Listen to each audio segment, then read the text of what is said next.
Florida is spending billions of dollars on a war it cannot win.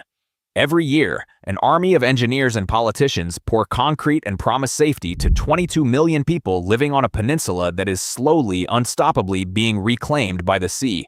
They are trying to hold back the Atlantic Ocean with a system of pipes, pumps, and canals built for a world that no longer exists. And that system is now catastrophically failing. It's not a question of if. It's a question of how soon. The state is months, not years, away from facing a flood control paradox so profound it threatens not just homes and roads, but the very drinking water that keeps the entire southern half of the state alive. The enemy isn't just hurricanes. It's the ground itself. So they have engaged in the most expensive, audacious, and desperate engineering battle in modern American history, a fight that should have secured their future. But here's the unsettling truth. The water is still rising. The solutions are creating bigger problems. And the entire Florida dream is built on a foundation of porous rock that is dissolving from beneath their feet. The real question isn't whether they can pump the water out fast enough. The question is, are they just postponing the inevitable, spending billions to delay the day when large parts of a major American state become permanently uninhabitable? Before we document this unfolding crisis, a quick and critical note. A staggering number of people who watch these deep dives, people like you who care about the details, forget to subscribe. To keep producing reports of this depth and independence, that has to change. If you believe this kind of analysis matters, please take 1 second to hit that subscribe button. It is the single most important action you can take to support our work. It's an emergency broadcast system for the stories that will define our future. Don't miss the next one. Okay, let's begin. Florida was never meant to be paved. It was a swampy, alluvial afterthought of geology. A flat, humid expanse of mangrove, sawgrass, and marshland barely cresting above the warm waters of the Gulf and the Atlantic. Nature designed it as a buffer, a place where water and land were in a constant, fluid negotiation. For centuries, the peninsula's highest points were no more than a few hundred feet above sea level. Most of the southern half, where the majority of the population now lives, sits at an average elevation of just 6 feet. 6 feet. Now, that is less than the height of a Christmas tree. It is a rounding error in the vast mathematics of the ocean. And beneath this thin veneer of land lies Florida's original sin: porous limestone. The entire state rests upon a bedrock of ancient fossilized reefs and sediment that acts less like solid ground and more like a giant sponge. Rain doesn't just run off into rivers. It soaks directly into the ground, filling a vast subterranean reservoir of fresh water called the Biscayne Aquifer. This aquifer is the lifeblood of South Florida. It is the sole source of drinking water for millions. It is a geological miracle, and it is now the state's greatest vulnerability. For decades, this geography was seen as a problem to be conquered. In the early 20th century, developers with names like Flagler and Fisher saw a blank canvas. Then they saw a subtropical paradise waiting to be sculpted, drained, and sold. The Florida dream was born, a dream of sunshine, retirement, and endless growth, all predicated on one audacious assumption: that water could be controlled, that nature could be engineered into submission. So they began the Great Draining. The U.S. Army Corps of Engineers, empowered by the Flood Control Act, launched one of the most ambitious hydrological alteration projects in human history. The Central and Southern Florida Flood Control Project. It was a declaration of war on the natural order. They built over 2,000 miles of canals. They constructed hundreds of dams, levees, and water control structures. They drained half of the Everglades, turning a vital living wetland into farmland and future suburbs. This vast, interconnected system was a masterpiece of 20th century thinking. It was designed with a single, elegant purpose: to get fresh water off the land and out to sea as quickly as possible, to prevent floods, to make the land dry, stable, and ready for development. For 50 years, it worked. The population boomed. Miami, Fort Lauderdale, and West Palm Beach exploded from sleepy coastal towns into a sprawling megalopolis. The canals became fixtures of the landscape, concrete rivers lining the backs of suburban homes. The system was a triumph of gravity and steel. It was also designed for a climate that is now gone. Its fundamental premise, that the primary threat was rainfall from above, is a dangerous anachronism. The enemy is no longer just in the sky. It is rising from the sea, and it is coming up from below. This entire system was a 20th century marvel. But what are the marvels of yesteryear that are failing where you live? What infrastructure are you counting on that was designed for a world that has disappeared? Let us know in the comments below. The old system was built with a critical flaw. It's gravity-fed. The canals were designed to drain fresh water down towards the coast, where massive gates would open during low tide and release the excess into the ocean. Simple, effective, cheap. But this entire mechanic depends on one unchangeable law of physics. Water flows from high to low. The land must be higher than the sea, and it isn't anymore. Sea levels along Florida's coast have already risen nearly a foot since the system was built. That doesn't sound like much, but it's enough to break the machine. Today, during high tides, and especially the seasonal king tides, the ocean is often higher than the land. The Atlantic pushes its way inland, up the very canals that were meant to drain water in the opposite direction. Instead of being outlets, the canals become saltwater superhighways, injecting the ocean directly into the heart of coastal cities. The old gates, the sentinels of the system, are now frequently submerged, unable to open without letting the ocean pour in. They were designed as one-way doors, but the ocean is now knocking on them from the wrong side. The result is a new, insidious form of flooding. Not from a storm, not even from rain. It is called sunny day flooding. Seawater simply bubbling up from storm drains, inundating streets, sidewalks, and parks on perfectly clear, beautiful days. It's a quiet, creeping catastrophe. The system designed to protect Florida is now actively helping to flood it.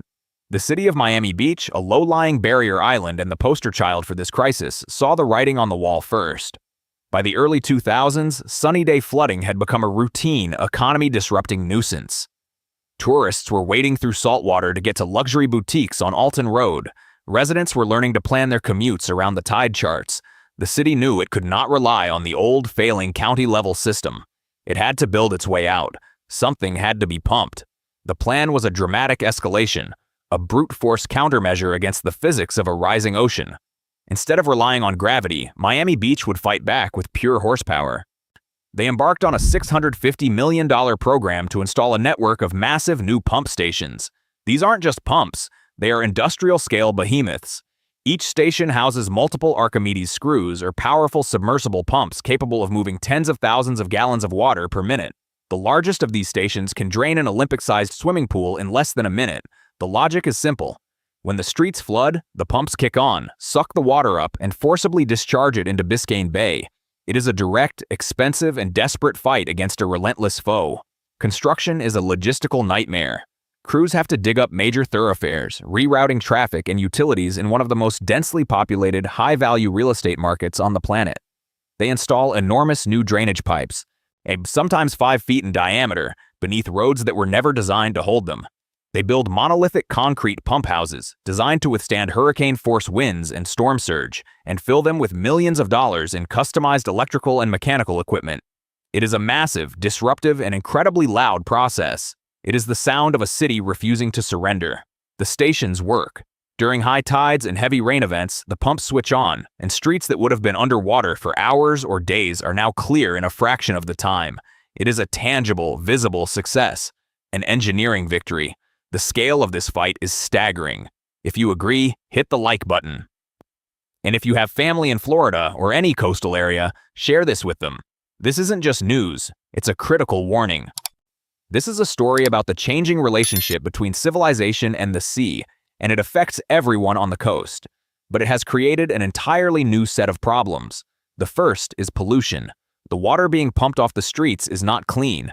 It is a toxic cocktail of lawn fertilizers, pesticides, pet waste, oil, and heavy metals from car exhaust. This untreated stormwater is discharged directly into Biscayne Bay, a shallow, historically vibrant estuary that is already struggling. Scientists have documented plumes of polluted water fanning out from the pump outfalls, causing algae blooms, killing seagrass beds, and creating dead zones where marine life cannot survive. The pumps save the real estate, but they are slowly poisoning the bay that gives that real estate its value. It is a vicious, self-defeating cycle. A tax on survival paid by the environment. The engineering itself is another issue. The pumps, while powerful, are not invincible. They are complex machines requiring constant maintenance. During Hurricane Irma in 2017, several of the newly installed pumps failed due to electrical outages or mechanical breakdown, right when they were needed most. The city has since invested in backup generators and hardened the systems, but it highlights a fundamental vulnerability. The more complex the solution, the more ways it can fail. Every pump is a point of weakness. Every electrical grid connection is a gamble. Critics argue that the pumps are an expensive band-aid on a mortal wound. They treat the symptom, water in the streets, without addressing the cause, a city built too low in a world with rising seas. They create a false sense of security, and is encouraging further development in areas that are, by any rational measure, indefensible in the long term. A former city commissioner famously called it a beautiful solution for the next 50 years. The unspoken part of that sentence is what comes after. What happens when a foot of sea level rise becomes 3 feet, or 6? At what point does pumping become futile? At what point do you need a pump for every street, then for every block, then for every yard? The cost becomes astronomical. The energy required becomes unsustainable. The environmental damage becomes irreversible. The pumps are not a permanent solution. They are a way to buy time. And the city is spending hundreds of millions of dollars on a clock that is still ticking. And as the water gets higher, so do the stakes. I know I've asked before, but this is your second reminder. If you're getting value from this, please subscribe. It tells the algorithm that this story matters. Every subscription is a signal that these deep dives are necessary, and it fuels our ability to create more of them. But the most terrifying problem is the one you can't see. It's not happening in the streets or in the bay. It's happening deep underground, in the silence of the aquifer. This is the existential threat that dwarfs all others. Saltwater intrusion. The Biscayne Aquifer, that subterranean reservoir of pure freshwater, exists in a delicate balance with the ocean. The freshwater, being less dense, effectively floats on top of a wedge of denser saltwater that pushes in from the coast. For millennia, the immense pressure of the freshwater in the aquifer, are constantly replenished by rainfall over the Everglades, kept that saltwater wedge miles offshore. The draining of the Everglades and the paving of the landscape weakened that pressure. And now, sea level rise is adding a new, powerful force to the other side of the equation. The ocean is pushing back, relentlessly. The saltwater wedge is no longer miles offshore. It is advancing inland, creeping steadily through the porous limestone, poisoning the aquifer as it goes. It moves quietly, invisibly. This isn't a flood you can pump. This is a chemical contamination of the water supply itself. Once a section of the aquifer becomes too saline, it is, for all practical purposes, lost forever. The process is incredibly difficult and expensive to reverse. The old canal system, the one designed to save Florida from freshwater floods, is now the primary vector for this saltwater invasion. Because the canals slice deep into the limestone, they provide a direct man-made pathway for seawater to penetrate far inland, much faster than it would naturally. The very infrastructure built to protect the land is now delivering the poison to the heart of the water supply. Water managers at the Miami-Dade Water and Sewer Department are in a constant defensive battle. They monitor a network of observation wells, tracking the advance of the saltwater front like an enemy army. The line on their maps keeps moving west, inland. Their main defense is to move their own infrastructure. The county has already spent hundreds of millions of dollars abandoning coastal well fields, clusters of enormous wells that draw drinking water from the aquifer, and building new ones farther inland, all closer to the Everglades. They are in a state of managed retreat, but there's a limit to how far west they can go. Eventually, you run out of land. The uncomfortable reality is that the most populated areas of South Florida are now sandwiched between a rising ocean to the east and the protected wetlands of the Everglades National Park to the west. There is nowhere left to run. The situation is made worse by the pumps themselves. By pumping groundwater out for drinking water, they lower the freshwater level in the aquifer, reducing its pressure and making it easier for the saltwater to push in. It's an impossible balancing act. The city needs to draw water to survive, but the very act of drawing that water accelerates the contamination of the source. They are drinking their way towards a crisis. To put the numbers in perspective, the EPA's drinking water standard for chloride is 250 parts per million. Seawater is around 19,000 parts per million. Some of the monitoring wells near the coast are now reading in the thousands, rendering that part of the aquifer as undrinkable as the ocean itself. This isn't theoretical. It's happening right now. A slow, silent catastrophe unfolding beneath one of America's largest metropolitan areas. The pumping stations and seawalls on the surface are a noisy distraction from the real war being lost underground. They are fortifying the walls of a castle while the foundation turns to sand. The uncomfortable question that nobody wants to answer is what happens when the saltwater reaches the inland well fields. What is the plan when the water coming out of the taps in Miami, Fort Lauderdale, or in Hollywood becomes brackish and undrinkable? The technical answer is desalination. building massive, energy-intensive plants to remove salt from ocean water or brackish groundwater. It is a proven technology. It is also prohibitively expensive. A large-scale desalination plant can cost over $1 billion to build and tens of millions per year to operate. The energy required is immense, and it would cause water bills to skyrocket for every resident and business, a survival tax that would fundamentally change the economics of living in South Florida. The state is not ready for this. There is no large-scale desalination plant for municipal water supply currently operating in Southeast Florida. The planning, permitting, and construction of such a facility would take a decade or more. The saltwater intrusion, however, is not operating on a political timeline. It is operating on a timeline dictated by physics. The crisis could arrive much sooner than the solution, and it would bring the most famous region of Florida to its knees. The problem extends beyond the coast. Inland, the old flood control system is failing in a different way. It was designed for the rainfall patterns of the 1950s. Climate change has scrambled those patterns, bringing more intense, concentrated downpours. Storms that used to be considered 1-in-100-year events are now happening every few years. The canals and pipes are simply overwhelmed. In April 2023, Fort Lauderdale received over 25 inches of rain in a single day, a deluge of historic proportions. The system completely failed. Water filled the streets and stayed there for days. The airport was closed, homes were flooded. The pumps couldn't keep up. The gravity-fed canals, already backed up by high tides, had nowhere to drain. It was a preview of a future where the infrastructure is simply no match for the weather. The South Florida Water Management District, the agency that operates the regional system, is now planning billions of dollars in upgrades. Bigger pumps, wider canals, new reservoirs to hold excess water. But they are playing a desperate game of catch-up against a climate that is changing faster than they can pour concrete. Every new project is based on climate models that are themselves constantly being revised toward more extreme outcomes.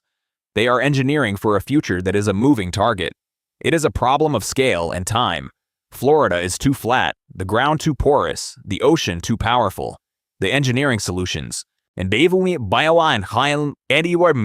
as heroic and expensive as they are, feel like tactical victories in a war that is being lost strategically. Raising a seawall in one neighborhood just pushes water into the next. Building a pump station in one city doesn't solve the regional problem of a contaminated aquifer. It is a fragmented, piecemeal defense against a unified, systemic threat. The ultimate solution may not be an engineering one at all. It may be a societal one.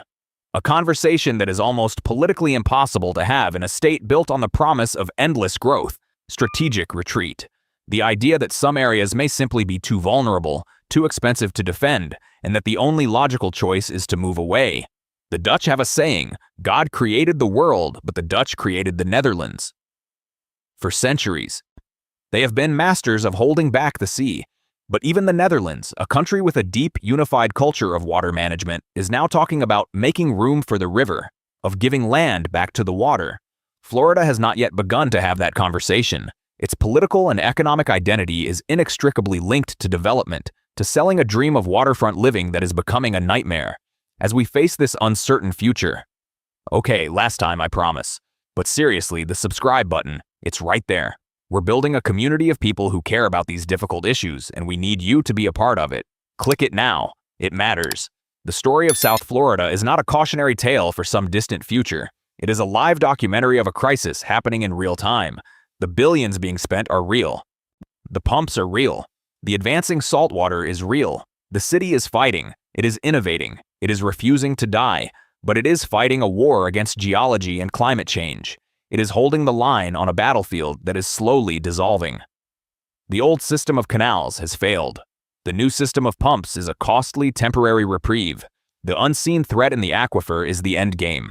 Florida is not unique. It is simply first. It is the canary in the coal mine for coastal cities everywhere. What is happening in Miami and Fort Lauderdale today will happen in Charleston, Norfolk, and New Orleans tomorrow. The Dutch may have created the Netherlands, but the ocean will have the final say on Florida. The system is failing, the water is rising, and somewhere beneath the sunny streets of Miami, the clock is running out.